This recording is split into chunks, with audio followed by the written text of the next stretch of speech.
wabarakatuh. Kami dari kelompok 10 mata kuliah Pendidikan Lingkungan Hidup dari kelas A. Perkenalkan, nama saya Alvin Futiamin dengan nomor induk mahasiswa 2002103030319. Perkenalkan, nama saya Awal Zumrud Rahmania dengan NIM 220210303004. Perkenalkan, nama saya Bunga Citra Lestari dengan NIM 220210303019. Perkenalkan, nama saya Wai Susanti dengan NIM 22021030304. Pesatnya pertumbuhan industri dan jumlah penduduk menimbulkan masalah baru dalam keberlangsungan lingkungan hidup. Air yang merupakan sumber kehidupan manusia sudah banyak tercemar saat ini. Begitu banyak air yang tercemar di lingkungan sekitar kita. Hal ini dapat terjadi karena masyarakat yang tidak peduli akan lingkungan. Dampak dari masalah yang dihasilkan tersebut adalah limbah industri dan sampah. Limbah cair industri dan zat yang terdapat pada sampah dapat larut dan mengalir langsung ke sungai. Dengan demikian, limbah cair dan sampah yang langsung dibuang dapat menyebabkan banyak kerugian.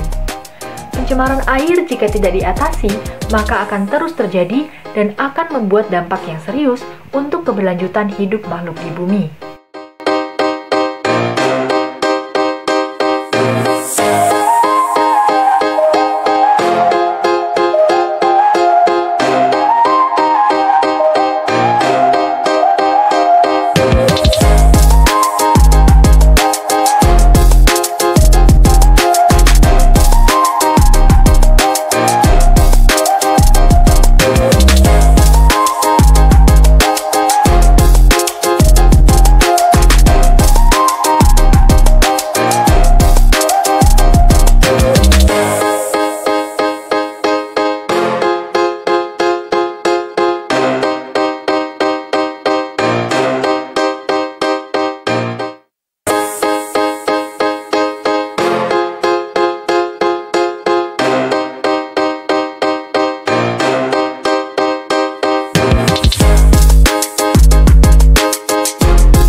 Assalamualaikum warahmatullahi wabarakatuh. Perkenalkan, nama saya Wai Susanti. Saya dari Universitas Jember, Pendidikan Geografi. Tujuan saya di sini adalah memberikan pemahaman terkait masalah lingkungan dan memperkenalkan sebuah senyawa yang bermanfaat, memiliki banyak manfaat dan dapat dibuat sendiri di rumah. Jadi, Indonesia ini merupakan negara penghasil sampah sebanyak 21,88 juta ton pada tahun 2021. Artinya ada sekitar 185.753 ton sampah setiap hari dihasilkan oleh kurang lebih sekitar 270 juta penduduk di Indonesia. Selain itu, terdapat masalah dalam pengolahan sampah di Indonesia, di mana 7,2 ton sampah di Indonesia tidak dapat dikelola dengan baik. Indonesia merupakan salah satu penyumbang sampah plastik terbesar nomor 2 setelah Tiongkok, di mana sampah ini dapat menyebabkan pencemaran air dan tanah. Sampah merupakan masalah lingkungan yang terjadi dimanapun, baik itu di perkotaan maupun di pedesaan. Banyak masyarakat yang tidak sadar akan perbuatan yang mereka buat. Banyak nih masyarakat yang membuang sampahnya sembarangan. Misalnya dari anak-anak ibu dan bapak mungkin saat membeli jajanan, kalau tidak ada tempat sampah itu langsung dibuang begitu saja tanpa memikirkan apapun. Selain itu banyak masyarakat yang membuang sampahnya ke sungai tanpa memikirkan akibatnya.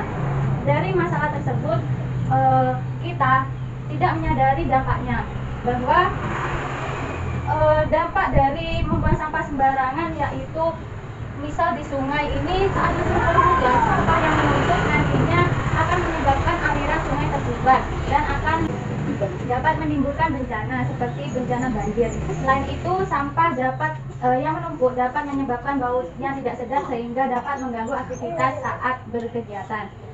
Sampah yang berserakan juga dapat menimbulkan lingkungan yang kumuh.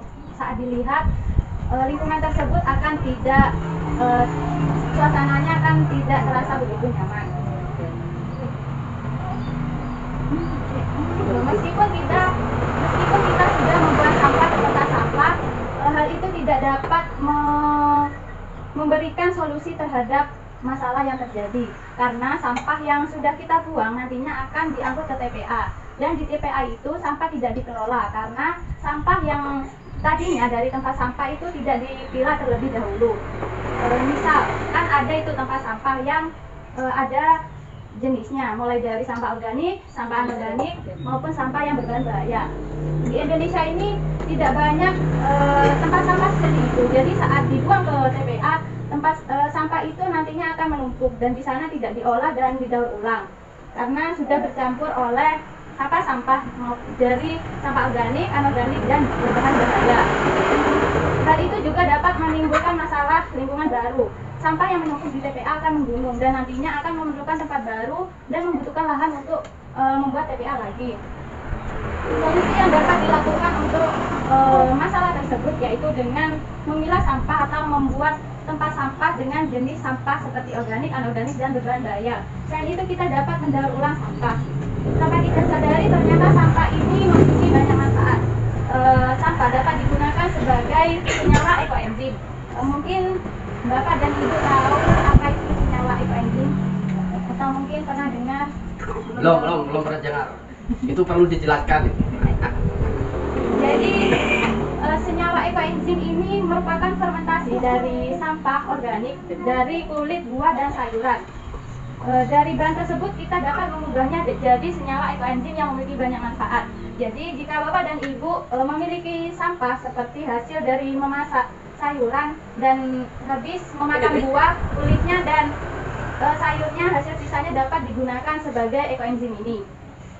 Jika sudah membiasakan untuk membuat ekoenzim ini, kita sudah menyumbang untuk melestarikan lingkungan dan mengurangi dampak pencemaran lingkungan. Manfaat ekoenzim ini yaitu sebagai deterjen, sebagai cairan untuk mengepel, cairan untuk membersihkan toilet, cairan untuk membersihkan kaca. Selain itu, jika terjadi polusi udara, ekoenzim ini dapat disemprotkan ke udara-udara.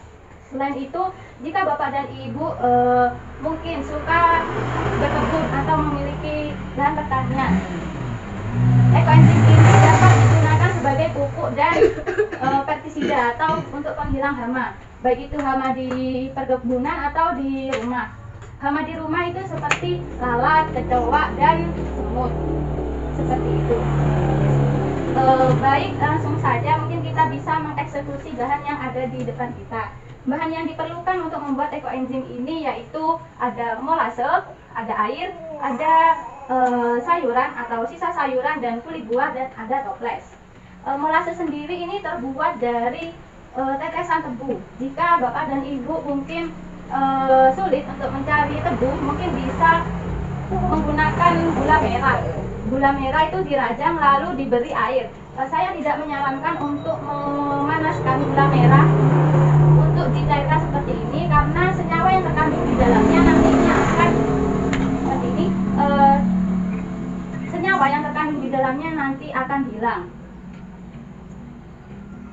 Untuk limbah organik dari kulit buah dan sayuran, lebih baik menggunakan kulit buah dan sayuran yang beraneka ragam supaya nanti hasilnya lebih baik, karena enzim-enzim yang di dalam sayuran dan buah ini juga beragam. Meskipun menggunakan satu sayuran atau satu kulit buah pun tidak apa-apa, tidak berpengaruh. Mungkin hanya berpengaruh terhadap baunya yang lebih enak.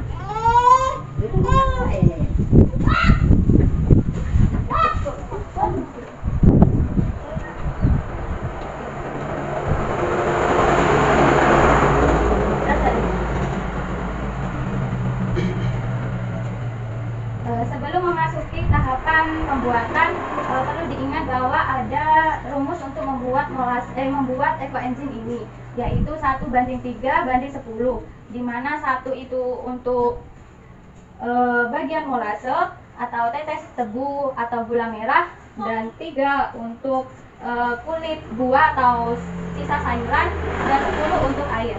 Jadi di sini saya menggunakan 600 ml air dan 60 gram molase, 180 gram untuk sayurannya. Mungkin langsung saja untuk pembuatannya. Pertama-tama kita tuangkan molase terlebih dahulu. Jadi molase sama air dan sayuran ini sudah saya timbang, jadi di sini tinggal membuat saja. Kita tuangkan 600 gram molase.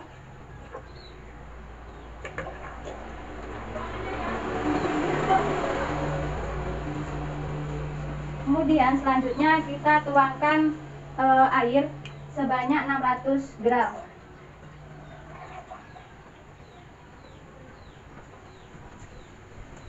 Setelah itu kita masukkan sayurannya.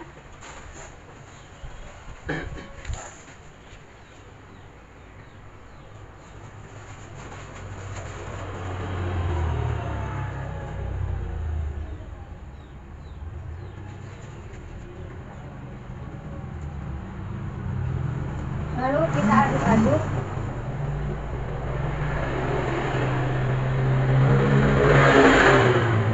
Supaya enzimnya itu keluar. Setelah itu kita tutup hasil dari bahan tadi yang sudah dicampur. Nanti ini disimpan di daerah atau area yang tidak terkena sinar matahari. Untuk fermentasinya ini selama 3 bulan. Jadi saat pembuatan Bapak dan Ibu bisa menuliskan tanggal pembuatannya dan hasil panen. Sekarang ini tanggal 12 November, jadi tanggal panennya sekitar 12 Februari. Untuk dapat menghasilkan ekoenzim yang berhasil, kita perlu menutup bagian mungkin yang memiliki celah-celah seperti ini. Jadi perlu diingat Bapak dan Ibu, molase ini tidak memiliki tanggal kadaluarsa. Jadi jika Bapak dan Ibu ingin menggunakannya mungkin 5 bulan lagi atau 1 tahun lagi masih bisa. Seperti itu. Mungkin ada yang ditanyakan. Bagaimana? Ini ciri-cirinya berhasil. Bagaimana ciri-cirinya kalau seandainya itu berhasil? Untuk ciri-ciri senyawa ekoenzim yang berhasil yaitu memiliki warna coklat cerah, tetapi warnanya itu tergantung bahan yang kita gunakan. Beraroma asam segar atau seperti cuka. Jika baunya busuk itu berarti tidak berhasil. Selain itu ada jamur putih di permukaan, karena kita memfermentasikan selama 3 bulan, biasanya di area sininya itu ada jamur putih. Jika terdapat jamur hitam, maka itu termasuk senyawa ekoenzim yang gagal. Untuk menangani hal tersebut, kita perlu menutup bagian tutupnya ini dengan rapat supaya udara yang di dalamnya tidak keluar, seperti itu. Kalau masalah ingin tahu dalamnya, mungkin itu coklatnya agak warnanya gelap, Ya. itu mungkin bisa dibuka nggak? Sering-sering dibuka boleh nggak? Itu nggak boleh. Mungkin ini 1 bulan atau 2 bulan mungkin bisa dicek itu ada jamur yang hitam atau baunya itu membusuk atau tidak, untuk melihat ekoenzim ini gagal atau tidak. Terus ini ekoenzim ini tidak dapat diminum, jadi hanya digunakan untuk mengepel, membersihkan kaca, membersihkan toilet, seperti itu. Mungkin dari bapak-bapak dan ibu-ibu bisa mempraktekkannya langsung. Mungkin silakan. dicoba membuat ini ya semuanya ya.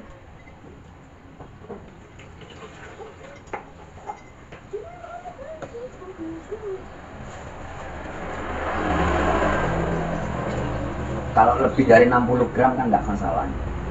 Itu apa, karena ini juga ada rumusnya, mungkin kalau lebih itu Lebih banyak sampahnya. Iya, jadi mengikuti takaran dari sampah, molasses dan airnya gitu. Kalau kebanyakan nanti juga bisa nggak berhasil ya.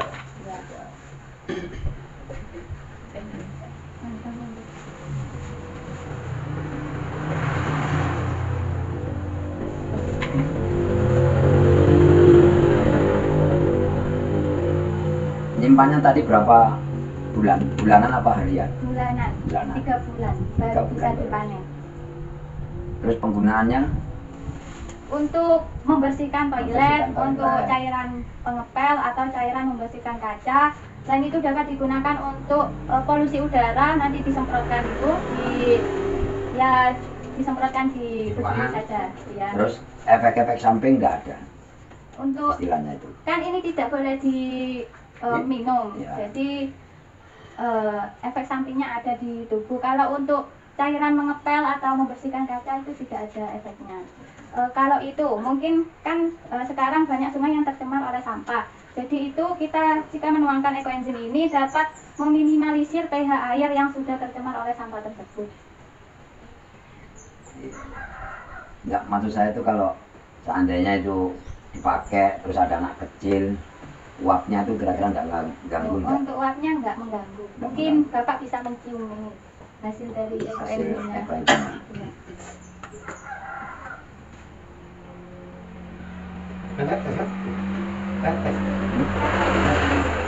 Tetap dua. Iya. Itu diminumkan dari sapi tidak apa-apa. Campuran. Campuran ya. Iya, campuran.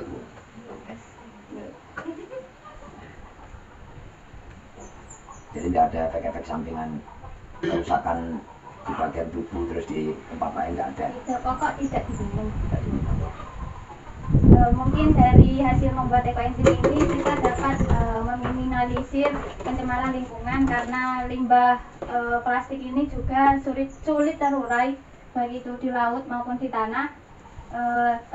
Untuk pembuatan ekoenzim ini kan kita memerlukan toples plastik. Kalau kaca itu takutnya rawan pecah.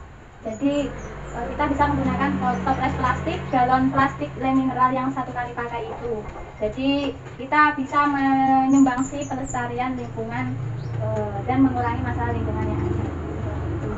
Mungkin itu saja yang dapat saya sampaikan. Terima kasih kepada Bapak dan Ibu yang sudah meluangkan waktunya. Saya mohon maaf karena mengganggu aktivitas Bapak dan Ibu. Kurang lebihnya mohon maaf. Wassalamualaikum warahmatullahi wabarakatuh. Waalaikumsalam warahmatullahi wabarakatuh. Ya.